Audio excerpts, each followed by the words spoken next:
खर्चे करके और बड़े बड़े रेंट अ क्राउड इकट्ठा करके लाए गए, वो इलेक्शन का नाम ही नहीं ले रहे और ना ही वोट को इज्जत देने की। कल शाम को मैं मागला हिल्स पे था हाइकिंग के लिए, तो लम्स के कुछ बच्चे मुझे मिले, तो वो मुझे कहने लगे कि आपसे एक काम कहना है, आप करेंगे? मैंने कहा कर सका तो ज़रूर करूँगा। तो वो फिर कहने लगे कि हमारा एक पैगाम है, एक मेहमान को हमने लम्स बुलाना है। मैं समझा वो इमरान खान को बुलाना चाहते हैं लम्स में, तो मैंने कहा जिसको आप बुलाना चाहते हैं वो तो कैदी है।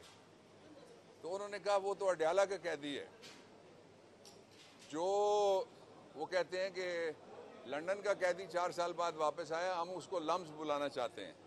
तो कल आपने देखा कि जो केयर टेकर था प्राइम मिनिस्टर, उसके साथ बच्चों ने जो गुफ्तगू की, उसका सिर्फ एक एजेंडा था कि दाग किसी किस्म में भी अच्छे नहीं होते, और आइन पे लगे हुए दाग बिल्कुल अच्छे नहीं होते, जमहूरियत पे लगे हुए दाग बिल्कुल भी अच्छे नहीं होते, और जो पार्टीबाजी की जाए, जो कौमी और आइनी मामलात में, वो वाला दाग तो कभी उतरता ही नहीं है, जल्द या बदेर उसकी सजा भुगतनी पड़ती है।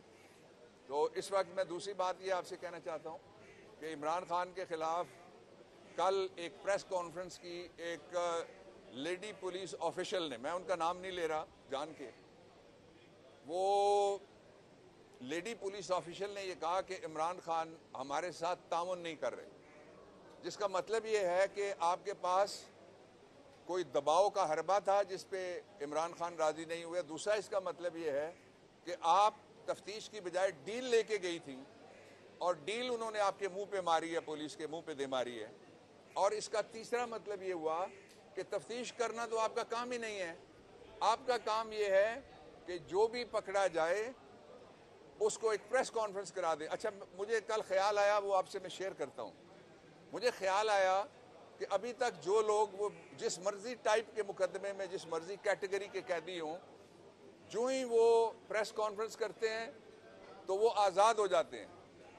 तो मैं सोच रहा था अगर ये सारे कैदी, इमरान तो नहीं करेगा, उसके अलावा बहुत सारे और नहीं करेंगे, फर्ज करेंगे सारे कैदी अगर प्रेस कॉन्फ्रेंस कर दें, ये मुकदमे कहाँ जाएंगे?